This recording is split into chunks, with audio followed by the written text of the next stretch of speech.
شروع اللہ کے نام سے جو بڑا مہربان اور نہایت رحم فرمانے والا ہے۔ امہات المومنین میں سے سیدہ صفیہ بنت حی رضی اللہ تعالی عنہا سے مروی ہے، وہ کہتی ہیں کہ رسول اللہ صلی اللہ علیہ وآلہ وسلم اعتکاف کی حالت میں تھے۔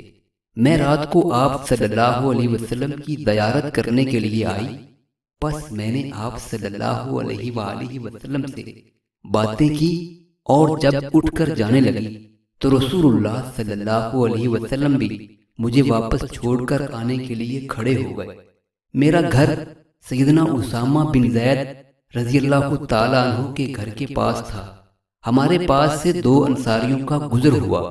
جب انہوں نے نبی کریم صلی اللہ علیہ وسلم کو دیکھا تو انہوں نے جلدی سے آگے سے گزر جانا چاہا، لیکن آپ صلی اللہ علیہ وسلم نے فرمایا، ٹھہر جاؤ ٹھہر جاؤ، یہ صفیہ بنت حی ہے جو کہ میری اپنی بیوی ہے۔ انہوں نے کہا، سبحان اللہ، اے اللہ کے رسول، بڑا تعجب ہے۔